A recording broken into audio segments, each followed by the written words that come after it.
Entiendo que una cuestión es la ansiedad generalizada y otra la ansiedad en un momento puntual. ¿Cómo podemos distinguirlas? Bien, cuando hablamos de ansiedad generalizada es que hemos desarrollado un trastorno de ansiedad, es decir, hay una forma organizada en que la ansiedad está afectando a tu vida. Mientras que cuando hablamos de la ansiedad en un momento puntual, es una aparición relativamente normal que va a suceder en nuestro día a día. Bien, la ansiedad generalizada es un sistema de preocupaciones, es un easy en el que estamos constantemente adelantándonos, intentando predecir todo lo que va a suceder. Esto que es una respuesta bastante evolutiva, en cambio, cuando estamos en un contexto determinado en el que, esa prevención está actuando todo el tiempo, todo el rato, nuestra vida se complica enormemente y ya forma parte de ese sistema organizado de ansiedad. ¿En qué se diferencia la ansiedad del estrés? Ambas son respuestas. Mientras que el estrés es una forma que tiene el organismo de prepararse ante una realidad que le sobrepasa y tiene que hacer frente a esa realidad con una serie de recursos extraordinarios, pues vemos que el estrés es una forma de reaccionar ante ese mismo momento, ante una mala noticia, ante una posible amenaza, pero esa amenaza está sobre todo centrada en el presente. Bien, la ansiedad es una forma de anticiparse hacia ese problema, es decir, es una forma de prepararnos. Ya no es tanto reaccionar frente a algo que está en el presente, sino prepararnos ante algo que está más en el futuro o a veces tiene que ver en la línea temporal con escarbar con respecto al pasado. En este caso, la ansiedad aparece aun cuando el objeto de la ansiedad no esté delante de nosotros. Y en el caso del estrés, pues normalmente reaccionamos mientras el objeto de ansiedad está delante de nosotros. Esa sería la principal diferencia entre ambas dos. ¿Se identifica y diagnostica adecuadamente la ansiedad? ¿O por el contrario está infradiagnosticada o la confundimos con otras entidades? Pues a pesar de que más o menos el 20% de la población ha padecido ansiedad en diferentes momentos de su vida y a pesar de que es la primera causa de consulta dentro de atención primaria, aún así está muy infradiagnosticada. Porque primero solo conocemos los datos de la población que ha decidido acudir a tratamiento. Pero ¿qué es lo que pasa con el resto de las personas que no está en ese tratamiento? Bueno, pues muchas personas no se diagnostican también correctamente y otras simplemente es que no buscan ayuda porque consideran que la ansiedad es un síntoma de debilidad o sienten vergüenza ante el propio padecimiento de la ansiedad. Por lo tanto, se silencia mucho.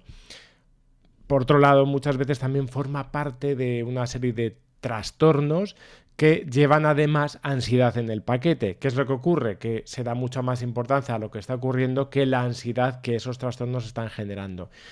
Y por último, también diríamos que muchas personas enmascaran en realidad la ansiedad con consumos de ansiolíticos que no están pautados previamente o también, además, por sustancias como pueden ser el alcohol que de alguna manera hacen que la situación se les haga más llevadera, pero siendo un problema a largo plazo. ¿Qué errores dirías que se cometen frecuentemente al abordar la ansiedad? El primero es diagnosticar la enfermedad casi como si fuese una enfermedad. No es una enfermedad porque no conocemos o no sabemos exactamente cuál es su etiología orgánica. La ansiedad se debe a una serie de factores, es multifactorial, por lo tanto, no tiene que ver con curar una estructura en sí, sino con cambiar el estilo de vida de la persona y sus pensamientos y sus comportamientos. Por otro lado, también otro de los grandes errores tiene que ver con pensar que la ansiedad es un estado, ¿no? Que hay personas que son simplemente ansiosas. No, las personas generan ansiedad y descubrir las causas por las cuales las personas generan ansiedad les ayuda a que no se sientan como si casi fuesen enfermos crónicos. Y por último, es sobre todo tratar de ver que la ansiedad no tiene que ver con una debilidad, sino con una mala gestión de las emociones. No se trata de personas que no aguantan, se trata muchas veces de personas que no están gestionando adecuadamente tanto sensaciones como la ansiedad y sus posibles síntomas, como otras emociones que están vinculadas, como pueden ser la vergüenza, la culpa o la indefensión aprendida. ¿Qué perfil de personas tienen más riesgo de presentar ansiedad? En primer lugar, veríamos que hay personas que biológicamente están más predispuestas a la ansiedad que otras. Hablaríamos de personas que tienden a no solamente sentir más hacia afuera, son más sensibles, sino que tienen una serie de percepciones internas, digamos que están a un volumen más alto. Hablaríamos en este caso de la existencia de una interocepción y de una propiocepción alteradas a la vez que una exterocepción más fina, es decir, la posibilidad de percibir más lo que hay fuera de nosotros y con más contraste. Por otro lado, hablaríamos de estilos educacionales que probablemente han incidido en un mayor miedo al error, un mayor perfeccionismo y estilos cognitivos un poco más basados en patrones obsesivos.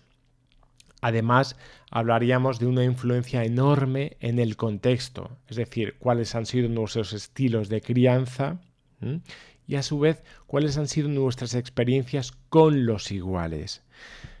Resumido mucho esto, habría que ampliarlo mucho más, pero vemos que hay personas que van a tener más tendencia a padecer ansiedad que otras.